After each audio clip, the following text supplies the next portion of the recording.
I really enjoyed the first two episodes of House of the Dragon. I have not seen any of Game of Thrones. However, despite some problems I may have had with both episodes, I feel like the crux of the show is the relationships between each of the characters and how those relationships are changing as a result of the line of succession and some other ongoings in the city or elsewhere in what is the place The called? West the realm, Realm, Westeros. Westeros. Yes, I'm still getting used to all the lore, but I was nervous about it being a little bit too lore heavy. Um, which is also one of my problems with the first episode that we'll get into. But overall, I didn't find it to be that way. I enjoy that it's letting the characters drive the story a bit, and that it's sort of like one of the most interesting things the show can do is sort of have a domino effect with how the characters' relationships change over the course of time, and of course over the course of the show, based on decisions that they make. Better Call Saul and Breaking Bad did that a lot. And I feel like these 2 episodes did that pretty effectively, and I'm excited to see where it's gonna go. We'll get into some other specific stuff later, but, yeah, how did you feel? I'm cautiously optimistic. And this kind of my first impression kind of rolls into one of our first topics, which is time jumps. So, not to spoil anything for Game of Thrones, but there really aren't time jumps in Game of Thrones. It's not a thing. So it's something that I'm getting used to as well, and it just feels like we're starting again and again from the first episode where we had the flashback to the actual start to the second episode where we're starting again. And now we know that there's cast that are older versions of themselves in later episodes. So we know there's going to be another time jump. So there's a bit of a concern there where it's just kind of like, did this have to be the start and why? And Yeah. will it be able to justify itself? So that's my main concern going in. The characters are really meaty. I really enjoy them. Um, the king, like there's just so many like wonderful layers that each character has, and their motivations make sense. Not that it's all clear right now, but it's just it seems to fit them. There's nothing that's like terrible in that sense. So um, I would just kind of overall say I'm happy with the product so far. So I thought maybe, okay, we're going to have a Marvel effect where when you have multiple Marvel TV shows, each individual Marvel TV show will have a smaller budget. And will this show reflect that smaller budget? But man, so far it's just been beautiful. Yeah, the cinematography is actually a highlight for me, just because not because of just the lens and how it's framed, but the set design I think is really impressive. There's a scene in episode 2 that's really good, for that reason.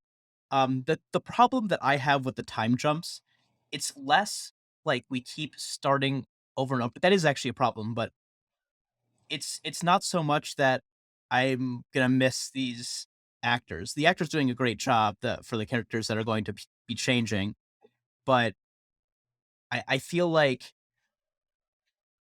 here's the thing. Each time you do a time jump, I feel like I just missed a lot of story that could have been interesting.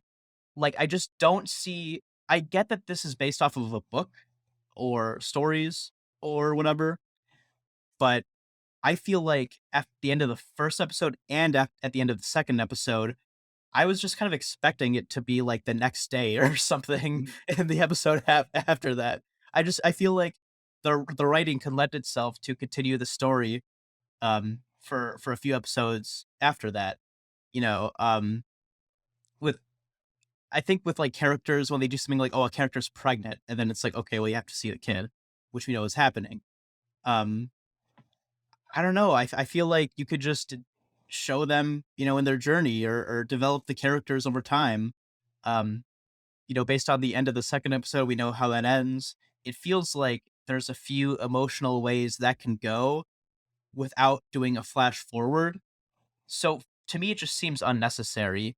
That's not to say that it won't be done well. I think it very much could be done well. I expect it to be done well, but it's just kind of jarring to me when they do like in the first episode they do this thing where, or the second episode, I'm sorry, they do this thing where they're like, uh, how long has it been? 6 months now, or something along those Yeah, it's been lines. 6 months. And 6 months ago, we were just talking about this. Right. Which is very, American of them, but I get it. So, um, Well, you have a great point there because that is something I think I had brought this up in conversation with you previously. This feels like we're at episode 2 coming on episode 3 now, and there was already a season's worth of potential content here. Like, yes. you could have created entire story arcs just based on what we already have, and honestly, the, like, the confrontation would have had to be a little bit more dramatic if they did make it the season finale, but the season finale could have been the confrontation at the bridge on the at Dragonstone, in my opinion. Um, it would have had to be rewritten or tweaked just a little bit, but, like, that 6-month period where Damon captures Dragonstone, what did that look like? Did an army roll up on the castle, and was there fighting involved, or did he just take it? Um, there's just so many kind of pieces moving that we're not seeing move, which is a minor issue that I'm having so far with the show because one thing that I loved about the main series, Game of Thrones, is that you would see those chess pieces and you would see them move. Yeah. And oftentimes you would see a move occur and realize later that that was a move that had occurred and be like, oh shit, like they just did this and that means this is going to happen. And I didn't realize that this would have been so consequential. Um, so kind of like having this stuff happen behind the curtain, as they say, is it kind of deflates the drama or it deflates the plot, I would say. It might strengthen the characters because we're able to see these characters kind of at odds with each other in more direct ways, and it's less kind of like big scale, big battle stuff. But it's kind of like a give and take there. Yeah, part of it for me, I think, is that I've been rewatching Breaking Bad and I've been watching Better Call Saul, which I'm gonna mention a lot because I have Better Call Saul brain now.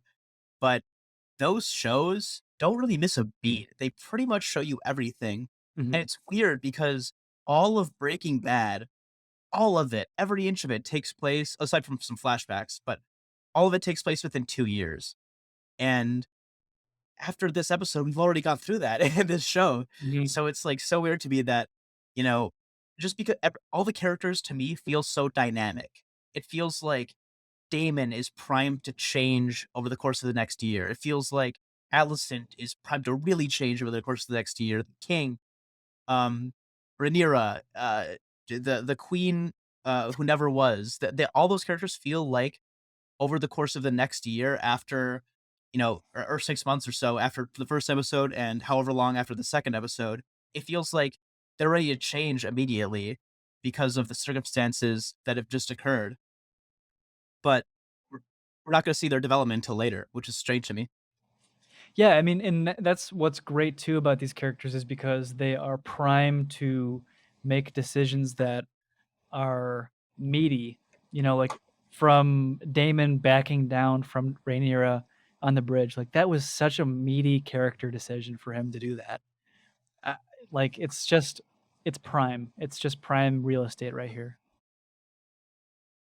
Speaking about these characters making intriguing character decisions, so that is slightly and we're kinda sounding like haters here, we're nitpicking, to be honest with you, but, like, it's hindered by certain strange writing decisions, right? Like, there's a scene from episode 1 you wanted to talk about, do you wanna kinda lay the context for what that scene is and how it kinda slowed things down for you? So I think it's the scene where the council is convening to talk about succession. and they mentioned Damon, and I believe this is the scene. I actually don't remember. Is it the scene where they're just expressing their concerns? At least Hightower is, or is it the scene where Hightower informs the king about what Damon said? I'm gonna say it's the latter, but either way, it's still a problem for me. Which is that they Damon basically overhears the council and the king sort of express worry about him being the successor to the king.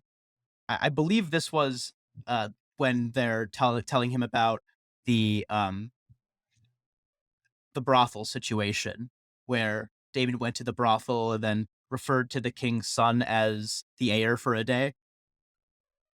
The problem I have with that scene is that Damon just finds out by like listening behind like I don't know, was it like a curtain or like a wall or something? He was, like, But literally standing next to the door or something, yeah, it was like like, a something window. really bizarre.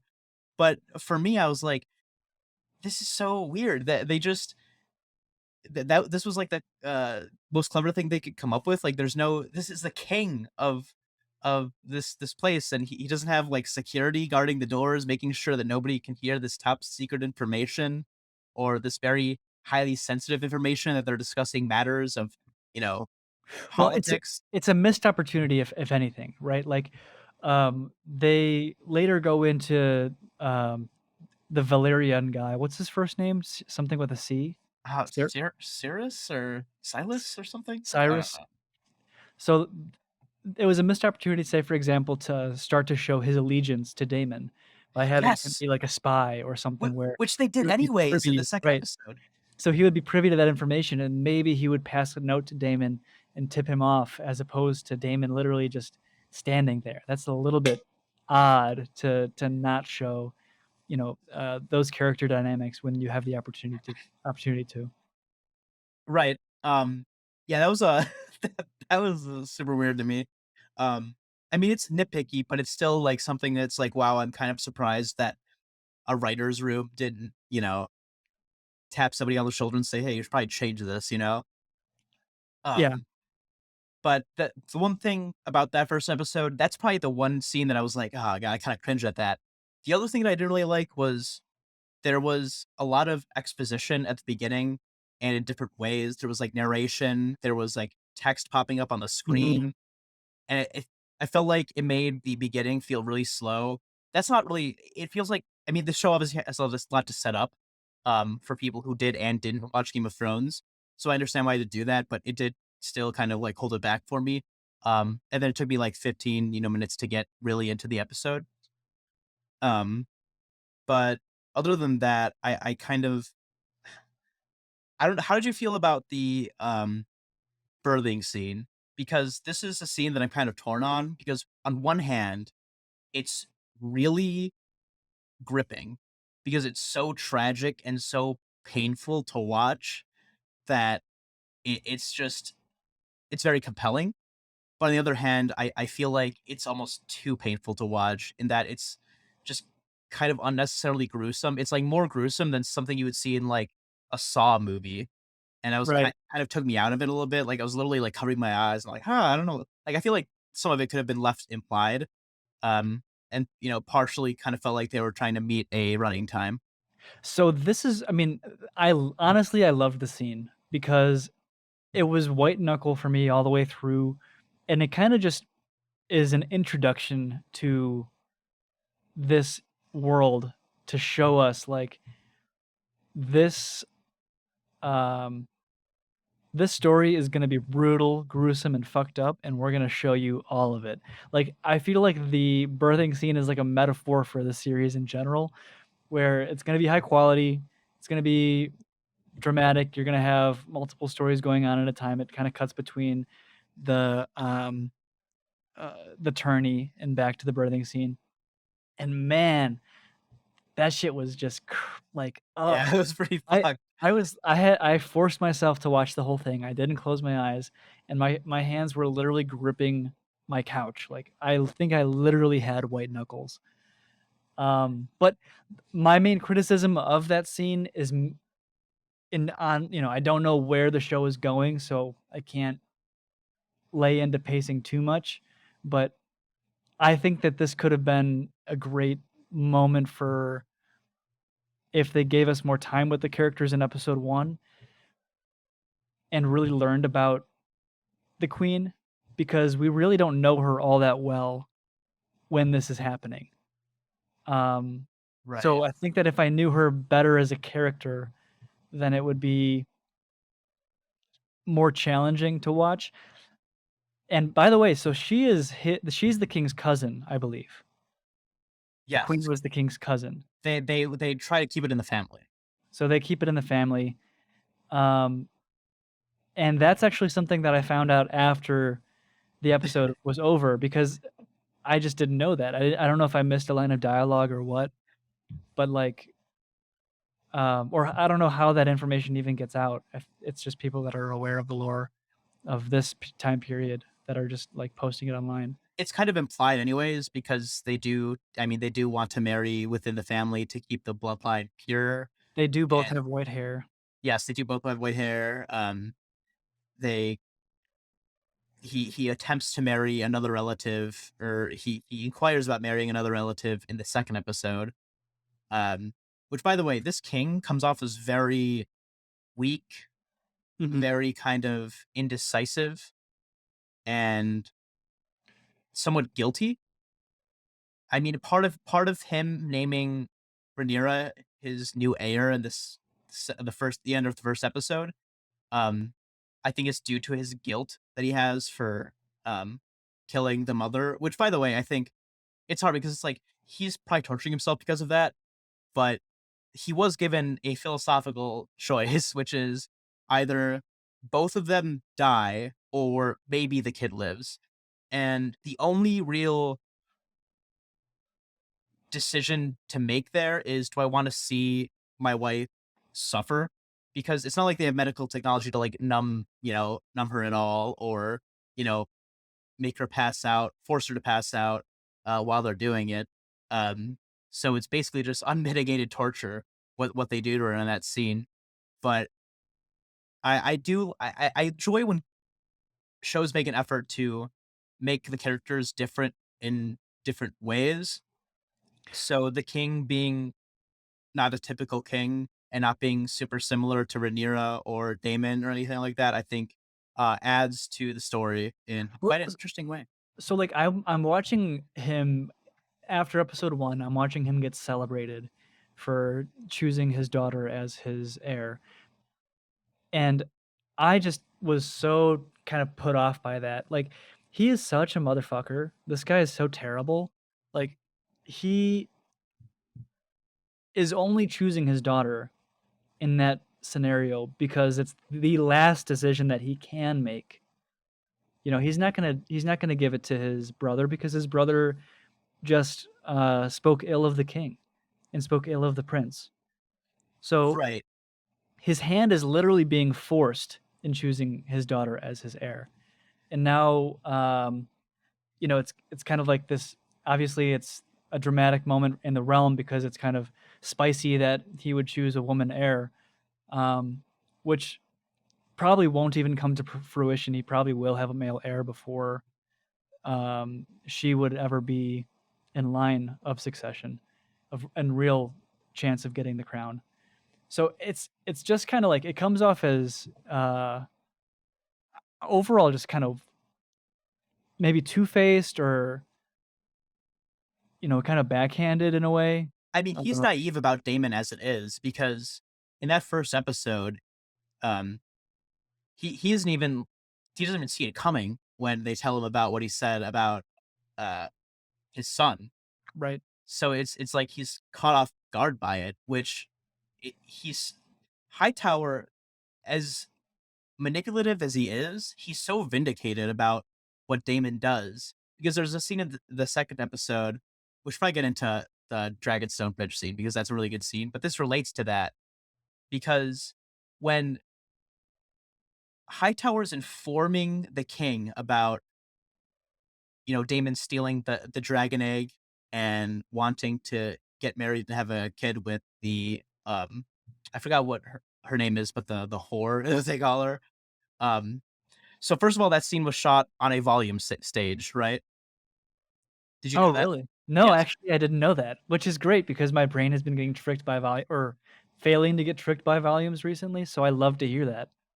Yeah, it sort of looked how it did in the Batman, which is like a sort of like hazy painting, but very broad and shot very well, with very good lighting manipulation tactics.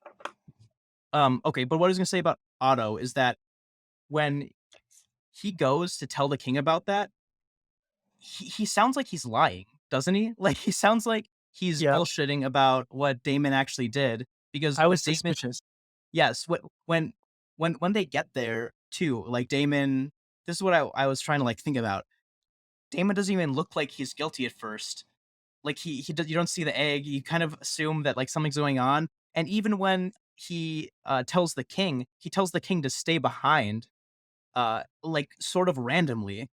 And it's like it feels like it was specifically written to be Otto Hightower faking it, and he's just not. So I was a little bit like confused by why they made Otto so sus, but he ended up being completely vindicated. Well, I love that because, I mean, it kinda speaks volumes for Otto as a character because he probably genuinely wants what's best for the realm. He probably wants what's genuinely best for the kingdom, and that just happens to align with what he wants in so many of these cases. So, like, you see him making a decision, and you're like, "Ah, that's in your best interest. You're only doing that because it's in your best interest." But he's really good at aligning his interests with the interests of the kingdom too. Yeah, I found that very interesting because it's like he and Damon are sort of they're the two really big competitors right now. Um, just in terms of I mean, I feel like they're all trying to get the crown in some fashion, but Otto and Damon specifically just have a personal rival, and it really feels like Otto's winning. I mean, he prevents Damon from getting succession to being the default successor. Um, he is sort of I don't know if you okay, let me see if you feel this way. I feel like he was from the very beginning trying to get Alicent to marry the king. Oh, absolutely. He's playing a longer game here. Like, he knows that he cannot really necessarily be in a line for the crown, but he wants his family to be set up for Right. success. He His wants his grandson could be the the king. king, exactly. Like, that's what his game is, and he knows that Daemon is a cruel person, um, and kind of an unpredictable person. He knows that if Daemon were to come to power, he would lose power as Hand of the King, and thus put his entire family out of the game for who knows how long. Right. Because he would no longer have a seat at the council. Right. Because I mean, Damon would probably just unilaterally decide that. I'm really expecting the king to die. By the way, I don't know if you feel this way, but I feel like I thought he'd be yeah, dead already. yeah. I really did. I actually in this episode specifically, I thought maybe because for that specific scene we were talking about where they want the king to stay behind. I was like, are they setting him up to be killed while they're all away or something? And this is like just an alibi I think he's for gonna succumb to illness. I mean, or what they're setting up is him just succumbing to illness because he's got something going on where he's not healing properly. Like, they've with the set that finger. up. They've established a, failure to heal. And that could be also partially metaphorical, like, there are parts of his kingdom, of his body, that are beginning to rot that he's not able to attend to properly, and then that can be taken on a broader scale, but it's happening to him, and I don't know if that's going to take him or if it's going to be, a fake out where you're gonna think that he's gonna die of illness and they're just gonna assassinate him or something. I feel like this is a little bit symbolic too, because it seems because if I recall correctly, the reason that happens to his finger is because in the first episode he um cuts his finger, his Mhm. pinky on the Iron Throne, Right. and it's sort of like a it's trying to say that he's not fit to be king or that the throne is repelling him in some way. Do you feel like Rhaenyra is because it seems like she's the character we really want to root for right now. We really want her to be the main. to eventually be the main heir, Right. which we don't know how that'll happen. Well, I kind of expect it to just because I think that's where it's going.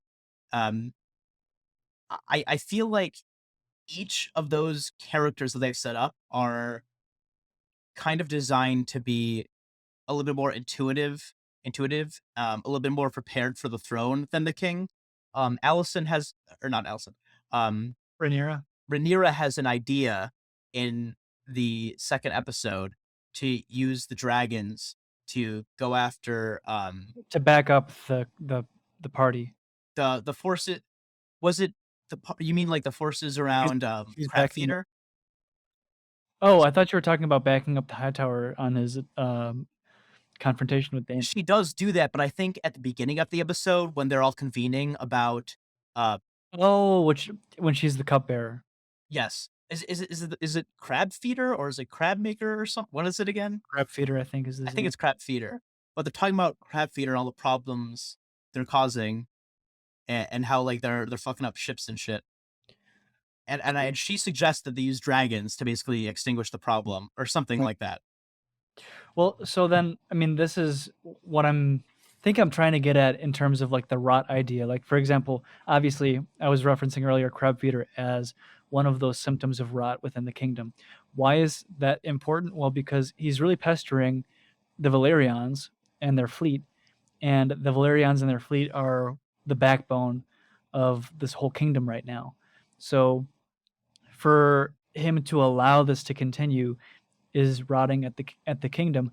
And I think that the reason why he's allowing it to continue is because he is just trying to hold on to peace for as long as he can. I think that he is um, part of his conversation with Rhaenyra when he tells her that she's going to be his heir is passing on the information about the White Walkers and like the threat from beyond the wall. I think that that's what he's preoccupied with. I think that's what he's worried about is this threat, this existential threat that is beyond the kingdom, and he wants a unified kingdom if he's going to face that threat. So he's just by all means doing whatever he can to try to maintain the status quo. But the problem is, and I think this is going to be a theme throughout the show, you can't maintain the status quo. It's impossible. It's elusive. It's a river. Yeah. There's no way to maintain He the status quo. he's naive in this Level kind of control. world. He's naive to believe he can keep peace like that in that way for so long, which is why it's incentivizing everybody else to sort of grab that power and make, gun for the throne in some way or gun for influence on the throne. But each of those people all have their different interests in what they want to do. They have personal, you know, vendettas that they want to be settled. Like, I think it's Silas is his name, but we don't. None of us seem to know. But the one who's married to the queen who never was, she's the queen who never was. She would have been the heir had it not been for I googled it. His name is Chorus. Corlys. Corlys. Corlys. Okay, cool. Corlys. So Corlys, obviously, I think he's still quite salty about not being. I think it would be king regent or something, but Right. he wanted that. Damon doesn't believe the king rules with enough of an iron fist. Uh, he, all we needed was that scene where he pillages Mhm. and you know cuts the private parts off of a rapist and kills a murderer. All we needed was that to know, and the king's reaction to that to know why he wants more power, and it's because he Well, doesn't think the king is capable of ruling. it's so interesting too because like that scene is such like a smartly written scene for Damon to have as a character moment because like in the conversation in the council they expose that it is a crime-ridden city now, and it has been really hard to control, and it might be a good idea to kinda show dominance over the population to, you know, make a big show of it initially, and then kinda rein it back from there.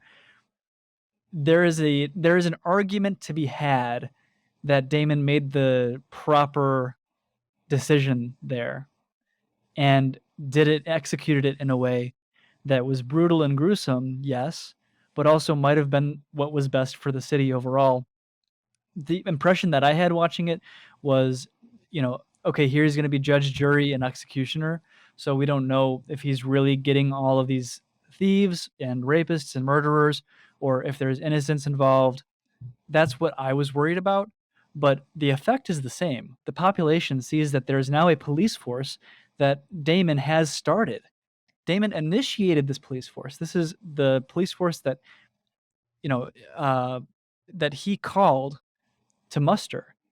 This did not exist before Damon.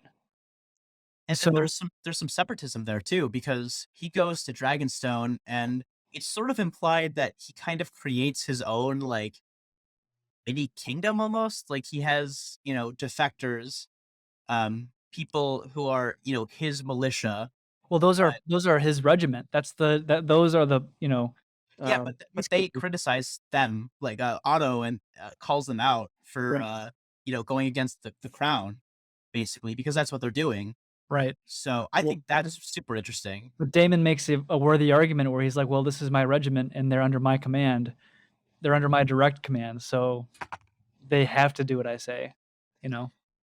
It definitely feels like they're sort of setting up a weird but disagreeable alliance between Rhaenyra and Daemon, which is both interesting and uncomfortable because they're niece and nephew, or not, uncle and niece. Right. And it did feel somewhat close in the first episode when they have sort of a little interaction. I think he, like, examines a necklace that she has, or gives her a necklace or something. He gives her a necklace, and by the way, like, I think she's supposed to be, like, 14 or 15 in that scene. Yeah. I mean, that's not crazy for the show, but it is something, like, you have to keep in mind that uh there's gonna be some weird relationships in this show, and it's not gonna stop anytime soon because we've already seen so much of it that we gotta expect more. Um, Well, I mean, I think that so she is clearly his soft spot. They've established that now right.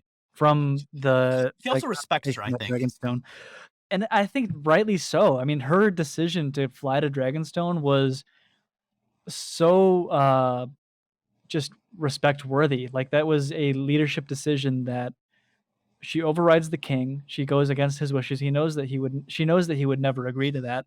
But without her doing that, there absolutely would have been blood spilled on that bridge. Yeah.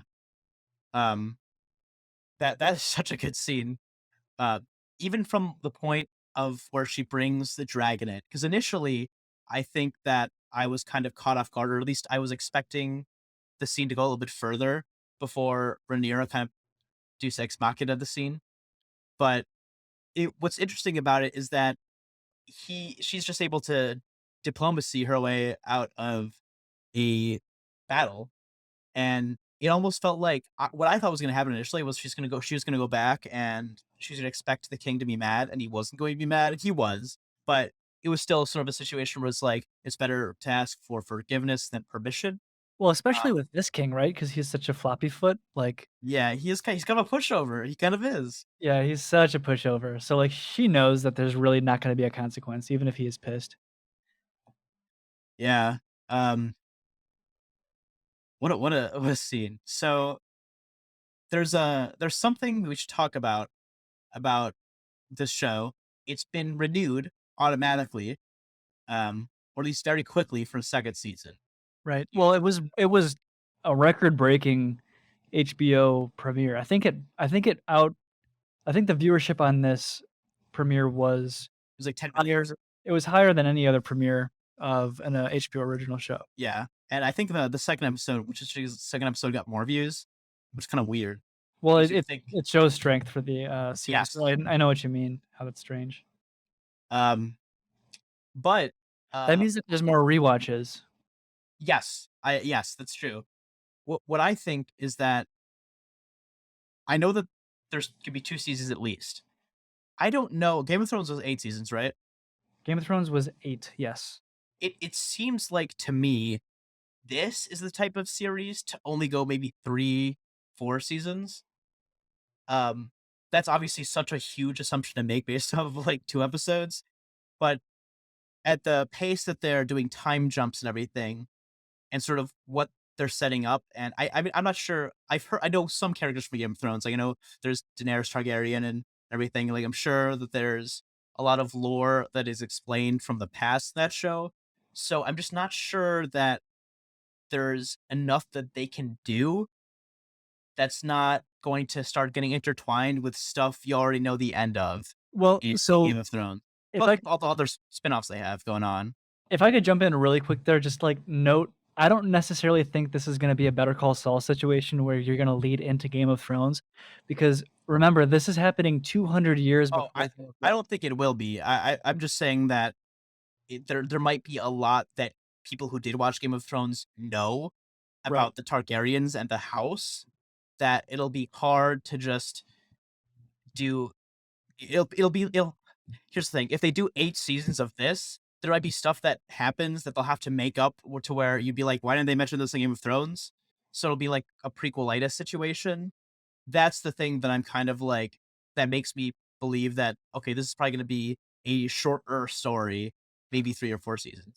One thing that I think is really wonderful about this show, and I didn't read the book that it's based on, but from what I hear, the book that it's based on, and this is why George R. R. Martin is such an interesting writer. It's the book itself is a series of, from what I understand, short stories that are a secondhand account written by a maester, which is like uh, the scholar of the universe. But Oh, so a maester, which is the scholar of this universe, is writing an account of what happened based on the information that he's getting from the court jester. And okay, fair and enough. so that is that is the perspective that the book is written from. So there is information that is in the show that is not in the book because the jester wouldn't have known that. Interesting. So, like, say for example, when the king tells Rhaenyra about the threat in the north, the existential threat of the White Walkers, and the vision that, you know, um, what's his name? Whatever his name Targaryen had, and that it's passed down from king to king, king to heir, until it eventually will happen. The doom that they see coming. The jester would not have known that, and so that's not in the book. Interesting. That's kind of like a weird angle to. I'm surprised George R. R. Martin did that. I feel like I just don't anticipate something like that from him, but So now, fair enough. but so George R. R. Martin uh, heavily involved in the creation of this show. So, like, we're watching a firsthand account of the show, whereas or of the story, whereas the book is a secondhand account. So even for people that are really big fans of the books, this is gonna be, meatier just by default than the There's gonna be book. surprises. Yeah. Yeah, it's not gonna there's still spoilers to be had, even Interesting. for people that are fully read in. So there's 2 things we can be talk about. One is the showrunner of this season, who you mentioned was a director of several high um prominent Game of Thrones episodes, is departing for season 2. Um, which I think we know now that he's getting an internal promotion at HBO Max. Good for him. Good for you, Miguel. Um, but it's like it's something like you have to ask the question: should we be concerned about a negative change to the show caused by a new showrunner? Should they get introduced? And I will go after you. I want to hear your answer first because I have an answer for this. That's more speculative than anything. But go ahead. Yeah, so I wanna lay out, like, Miguel Sapochnik, I didn't know who that was before watching Game of Thrones. I'm not sure what his other, credentials or previous works are, but my god, Miguel can direct. This man, outdid Peter Jackson by far in his battle sequences. Like, by far. It's insane, what this man can do. So when they announced this series and that he was gonna be a showrunner for this series, I was just pogging out. I couldn't believe it. I was like, "Hell yeah. Let's go." Because I knew then when they announced that he was the showrunner, I think he was co-showrunner for the show, that I knew that it was gonna be a good show, or I had high faith that he could do it because what he's pulled off in the past has been incredible. Um, I'm not concerned, that he's gonna be departing because of so first of all, it's clear that this was a planned announcement over a longer period of time because first they announced that the season 2 would be happening, and then they waited a few days and said, "Okay, by the way, he's not gonna be the showrunner for season 2." Um, it's not like a dramatic departure where he's leaving HBO and had a creative difference about season 2. Um, he's staying on as an executive producer for season 2. Um, so that means that he's gonna still have strong creative control Yes. in the That series. that leads And to believe we shouldn't be worried. right, and that gives him the opportunity, if he were to be given an episode in season 2, to be able to focus on that one set of 60 minutes as opposed to, you know, a 12-hour ordeal. So it really kinda I think it kinda almost frees him. It's like letting him off the leash in a way. Um, and also it kinda makes me excited about what else is coming down the pipeline at HBO, you know? But Yeah. So one more thing, then we'll talk about that, 'cause that's where you should go. Um, I think the only people that they could get to show run this show that would make people worried would be Benioff and Weiss, yeah, because judging by the reception of the last season of Game of Thrones, which I have not seen any of, it seems like maybe they don't know really where to go without George R. R. Martin, and his books as a basis. And I know this has stories, but it might be a little bit harder to adapt. Um, and I feel like it would just cause a lot of negative publicity for HBO, so I don't expect them to do it. Just because that eighth season has such, you know, controversial reception, to put it lightly. Um, One thing I think we can make the assumption about for the Miguel, what is this? His name is Svachnik. Sapochnik, yeah. Svachnik. His departure is probably an indication that he's going for a higher role to oversee all of the Throne spinoffs, because I think they have like a ridiculous amount in the works. It's something like 7 or something like that, which is an insane amount of spinoffs for a show like this. And one thing that worries me about having a Is it ton of though? these spinoffs, what was that? Is it though? Let me finish. All right. Okay. So one of the things that concerns me about a ton of these uh, spinoffs is that it's not really that I think the resources are going to be spread too thin. I think you should be concerned about that, but I think it's more so the fact that this universe is only so big. They've established a very specific kind of world. It's medieval, it's mystical in specific ways. There's a version of magic that exists. Um, there's a tone that exists. And it seems like even between this and what little I know about Game of Thrones, it feels very similar, in, how some of the characters are, and how the characters look, and what the characters' names are. And it feels like a having even 4 spin-offs going on at once, or even 3, would be really confusing, um, just as, like, a general audience member, and, like, trying to keep track of what's going on in which show, or at least it'll be weird because they'll all be so similar. They'd have to really stretch the corners of this world that they go to if they do more than 2 spin-offs, because each sh this show has a ton of characters that are important, and I think other shows would too. The Mandalorian has 2 important characters, and you can make the argument for other ones, but the only ones that aren't expendable are 2. Um, this show, it feels like every character that we know well enough to name is gonna have a very important arc coming up that we need to keep an eye on. So if, I feel like if you do so many spin-offs, it's just gonna be so much to keep track of mentally, and it's all gonna feel a little bit too similar to really be worth watching. Um, which is why it's kind of I just don't understand why they would want to do so many spin-offs if they want to maintain equal viewership for each one. So I'll counter with part of the example that you gave, but kind of broadening it out a little bit. They are 100% going for the Marvel Star Wars strategy with Game of Thrones. They want Game of Thrones to be the next franchise. Um, it makes sense, right? Yes. Same way that Amazon wants Lord of the Rings to be their next franchise. The argument can be had for Star Wars that you can only tell the same story over and over again in Star Wars. Well, I think The Mandalorian proved that wrong.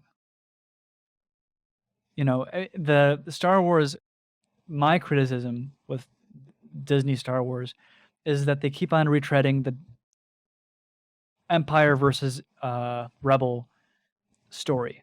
Yeah. How many times can you tell the Empire versus Rebel story? It is pretty frustrating that they keep doing like the same sort of the same type of thing over and over again when they can do more interesting versions of good and evil now. Right. I mean, and it even comes down to The Mandalorian, where The Mandalorian is almost kind of becoming an Empire versus Well, Rebel or here's big the guy thing. versus small guy thing. The difference I think is that the Star Wars shows, it's more of a sin for them because they can do whatever they want. They can invent an entire planet that is totally different from what we've seen so far and throw in some Star Wars elements, some technology, some Jedi, a different race of people, some more lore, um, and have it, you know, just be a completely different story with completely different themes and a completely different direction with totally new characters and with some Star Wars stuff thrown in, and it would still be a Star Wars thing. I feel like Game of Thrones doesn't have as big of a tent.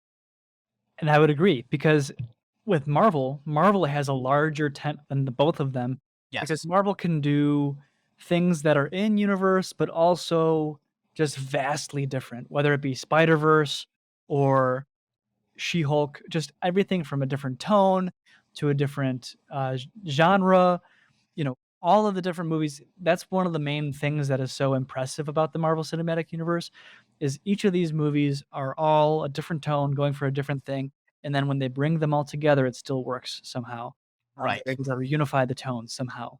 So that's really impressive. And I would say that you're right in that Game of Thrones um, kind of has its meme in the scientific way of saying meme, where you've got a cast of you know 8 to 12 people of 8 to 12 main characters that are vying for power. So it's almost kind of like a Hateful Eight or a Knives Out kind of dynamic where you've just got a lot of really interesting meaty characters You that got are all motivations for days. that motivations for days, and it's just we're gonna watch this. It's almost like a stage play out, right? So really, what we're imagining is all you can do is change the setting and change the names of the characters, and boom, you've got a different spinoff. I don't know if that's necessarily true. I think that you can really go really far back, you can go really far forward, and change things substantially. Um, Okay. can you do a heist movie in Game of Thrones? I don't think so. You could do a heist movie in Star Wars. Can you do a political thriller in Star Wars? Absolutely. So Star Wars has a little bit more to work with, but I think, and I don't want to spoil things for Game of Thrones for you. I think there is meat to be gotten into, especially when you go into Old Valyria, and especially if you go out further in the timeline from Game of Thrones. I think that there's interesting things that you can attack, but it is true that you've really established a world here that doesn't have as much square footage as the other potential franchises. I like to see them go like maybe if they could, like, thousands of years into the future, not necessarily, like I don't know if you could you do that without going to, like, modern day? Because I don't want, like, cell phones and shit, but, like, if they could just maintain the technology level and go, like, way, way into the future and do something completely different, that might be interesting. Maybe not thousands of years, maybe hundreds of years, but, um, as far as going back, I'm ki I'm always wary when people wanna do a prequel of a prequel, but I guess in this type of show, it makes sense. Um, you could go back to, like, the beginning of the lineage, or you could do something, you could do something that isn't necessarily royalty based. You could Right. have are there mages in this show? There are magic people, yes. Yeah, I mean, if you have, like, magic people, you could do just something that focuses on Yeah. just them, which would be interesting, I think. Um, but to me, it just, like, raises some questions about how many can you do and how different can they be at Well, once?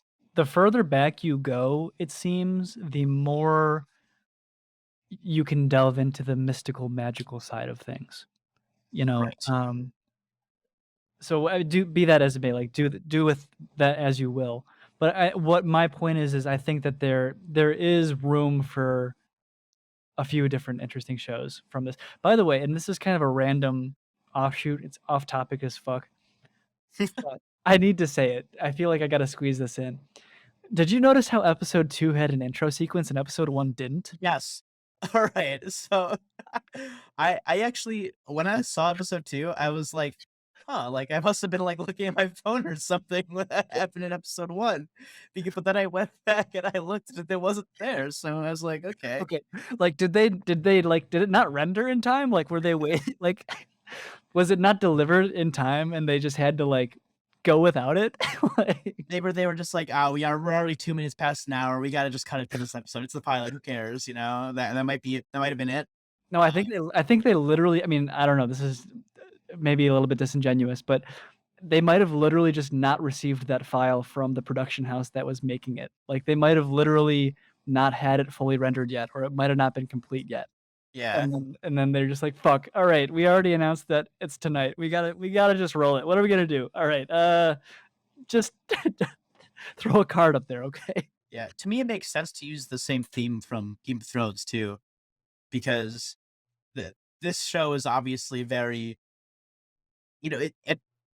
at first I don't know if people knew whether or not if it was going to be because you have a direct prequel and then you have a uh, prequel off, Right, like spin-off, yeah. it is a spinoff. This feels a little bit, it's somewhere in the middle, but I think it leans more towards it's a direct prequel. Yeah. Well, what's interesting about the decision too is it's almost the serialized Star Wars model where the first 6 episodes, or I guess 9 episodes of the Skywalker saga, they use the John Williams Star Wars crawl music. I think I hope that that's the direction that they go for the spin-offs in order to solidify this as the Game of Thrones, like, through line. This is the thread that we can follow. Yeah, I gotta wonder if they're gonna do like movies or like TV movies on HBO Max or something, or if they're gonna do like if this is gonna be like if this is the main timeline and it goes like House of the Dragon, the Game of Thrones, and then something else after that, or if they're gonna do like other shows that don't use that theme that are different, that are just more spin-offy. Um, I gotta believe they won't all deal with the lineage. That seems like it'll get stale fast after this show. Um, But it's weird because like, I know that this isn't Game of Thrones and it's House of the Dragon, it's a spinoff of Game of Thrones, but it feels like the show is setting up a Game of Thrones. So, I mean, doesn't it? Like, it feels It like does. It literally right off does. the bat, that's the main drive of the plot. It's like different characters wanting to be royalty, around wanting to be in power, wanting to have the throne, and then they're all slowly setting up how they're gonna do that. And so far, right now, Otto is winning. But I'll tell you what, I don't think Otto was gonna be winning after next episode. Or maybe the episode after that, but I don't think he's gonna be winning through this entire season. I think that um someone else is gonna start winning soon. Yeah, I mean, so Otto is playing a great game right now. He's being very smart, he's being very calculated. He's playing the long game, and he's not self-centered about it. His Yes. focus is on his house. His focus is on his family. Corliss made missteps. Oh, absolutely. Yeah, Corliss is already starting to make mistakes.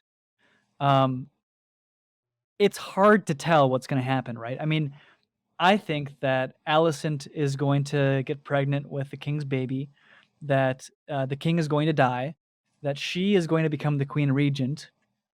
It's gonna pit her against, Rhaenyra, and I think Rhaenyra is gonna have a decision to make where so now you've got a queen regent that is of a different house, of a different family. It'll be Yes. Hightower, the Queen Hightower, right, with a Targaryen son. Um, I don't think Rhaenyra is gonna take too kindly to that because now the Hightowers have complete control of the Targaryen heir. Yeah, because uh, remember, this is important. Um, they've all set up how they feel about um the throne, and one of the things that they noted I can't remember which episode it was. I think it was oh no, I think it was the second episode when the queen who never was. I still don't know her real name, but I'll just keep calling her that. Um, tells Rhaenyra basically that even if she did become queen, people wouldn't recognize that, or if she did become heir, like people won't really take it seriously. They won't view her as the heir. So without if the king dies and the kid is like one or something, and she becomes Alicent becomes queen regent, it's it might be more up to how the kingdom views the throne rather than what the actual line of succession is, because they've set the precedent that there would be no female heirs.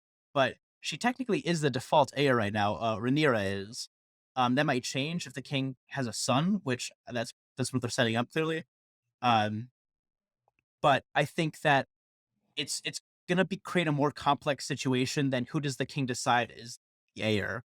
It might be more of it's there's gonna be waters muddied as to who the actual heir is, and it's going to be um not so much a competition but a crisis. From my point of view, I think that, um, the relationship between Daemon and Rhaenyra is gonna, develop. I think that they're going to become, an item, and I think that she's gonna gain influence on him intellectually, he's gonna gain influence on her intellectually. They're gonna kinda come to, like, meet in the middle, I believe. And this is just full on speculating at this point, but I think that they are going to be a faction in the future that is going to come into a clash with the Hightower faction, and I think that they're gonna end up winning. Well, Um, my but speculation was that that would be the case, but maybe Damon is the one who just splits off and they sort of get together to reunify the kingdom. yeah, I mean, I think that, Alicent I and this is kind of medium to long term predictions. I don't think Alicent is gonna survive. I think she's gonna as the queen regent, she's gonna be a prime target. She's gonna fuck up. And I think that her son is not gonna survive either. I don't think that her heir, Targaryen prince, is not I don't think he's gonna make it. I think that the next true king of Westeros comes is gonna be the son of, Rhaenyra and Daemon. I'm inclined to agree. Um, but that begs the question: what happens to the king's son, Yeah, the future that's king's? gonna be a whole, like that'll be this season, I believe, or maybe the next couple Because seasons. there'll always be some people who view him as the rightful heir. I think he has to die, and I think that that whole, like, Yeah, that whole lineage, I think, is gonna get cut from the tree, from the family tree, essentially. Like, I think you're just gonna fucking die. Alicent and the child. Yeah, Yeah. um, I think they're gonna get pruned. that's gonna be an interesting arc because that creates a whole. It's like a whole thing. Um, I think. they'll probably start to hit to that soon. That's the thing. I feel like the show's going so fast in terms of events that are happening. Um, it has to slow down at some point if they're going to do more than 2 seasons, which I Yes. expect. I would expect that I mean, hopefully by the time episode 3 is over, I hope, and I haven't seen the trailer for episode 3. I hope episode 3 to episode 4 is where we get the new actors for um, Alicent and Rhaenyra, which, by the way, like, I love the actors that we have now. I hate to see them go, but looking forward to the next actors' performances. I think that once we reach those actors, once we reach that point, I think it's gonna actually kind of get its feet and start acting on like a day to day basis. I hope so because I do want to see that. I feel like that's some of the best points of tension that you can have is you know you can't just let everything be assumed. If we actually see these interactions go down, we're going to be a lot more gripped by the characters than we have been. Which I'm already this thing. I feel like I've been dogging out the show a lot, just like based on weird criticisms that I have. But I really enjoy these episodes. But the meatiest parts for me are the character interactions. When Rhaenyra is sitting down with the king and talking with him, and they're having a disagreement, but there's also clearly love there. When Rhaenyra is having an intimate moment with Alicent at in the candle room or whatever, and she starts crying. That's a great interaction. I'm loving the. I think Damon's probably my favorite character so far. Um, just because he's so complex. He's not 100% evil. He's there's something in there that has empathy, and there's something in there that you know he has respect for Anira and nobody else does, and that's admirable because she's the main character so far, and she's the character we're rooting for. Um, and the only character that they've shown respect her is the character that they've set up to be the villain. And what I love about them setting up him as the villain is, and I've kind of alluded to this before when I was talking about his raid on Flea Bottom. Like he's being vindicated already in so many like in minor ways. It's like you're not wrong, you're just an asshole kind of a thing with him. Where like you're not wrong, the king is a pushover and the decisions that he's making are wrong for the realm, wrong for the kingdom. Um, but the way that you're going about that is not making any allies. Like you're not making any friends with the council by being this rogue that you are. But I don't think he's wrong. I think that he's absolutely right. That's what's going to make the succession issue complicated because if the king dies and there's no immediate heir and Alicent is queen regent, that's going to open up a lot of opportunities for Damon specifically. With how independent he already is of the throne, with how much he was already, expected to be the heir at one point. If he proves himself as a leader of his own section, I'm guessing that's what Dragonstone is setting up. Um, that's really gonna make a lot of people turn to him as the de facto king, regardless of the fact that somebody says that Alicent is the ruler. Uh, Also, I do wanna kinda, like, lay this into I don't know how much of an element this is going to be, but from, like, a hearts and minds perspective of the overall population, remember the time period that we're playing within, right?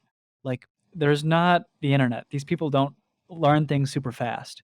So, when the king declares that, Daemon is not gonna be his heir, the whole realm doesn't hear that right away. There's just gonna be a general assumption that that's still the case. yeah, well, I mean, the problem is that So he's gonna have supporters by default, and those supporters might hear a rumor that, "Oh, Rhaenyra is the heir now," and people are just might not believe it, or people might decide to not listen to that. well, there might Right? be I feel Or like by now they would though because there's time jumps, right, right, right, and right. that's a lot of time for that to sink in. Plus, with I think they get it around, but I th- the interesting thing to me is not the people who know because of a mistake or not, or whether or not they've heard about it.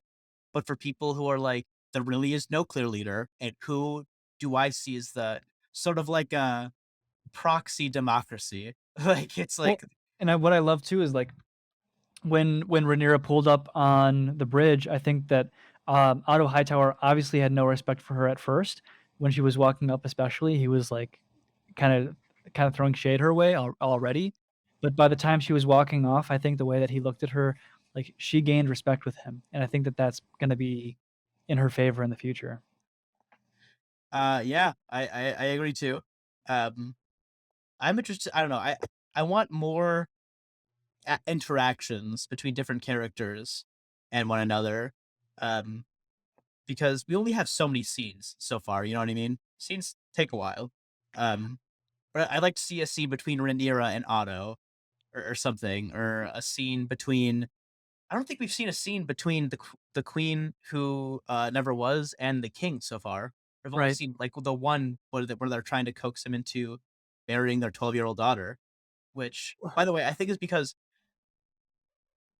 Corlys has made his intentions known, um, whereas Otto has been hiding his intentions and right. being more clever about it.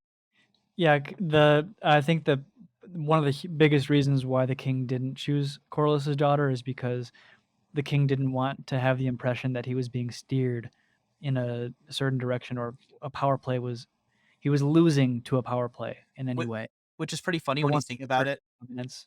because he like goes he goes to like three different people asking them if they think he should And marry they their all tell him daughter. yes. They all tell him yes, and he's like, yeah, but isn't it like I don't know, doesn't it suck when you don't when you marry someone you don't even love in any way or care about? And oh my god, with the line that she has where she goes, "They told me I wouldn't have to bed you until I was 14." Yeah. That's oh god, that made me sick. I was like, Jesus Christ, Man didn't wanna have to wait 2 years. Allison's 14. is she really? I think I she's was hoping she was like 16, but No, I think he just didn't wanna have to wait those 2 years. even worse, so much worse. Uh Alright, well, I think that's a good time to wrap it up. We will, reconvene after episode 3. Yes, hoping for another good episode. I'm Kriv.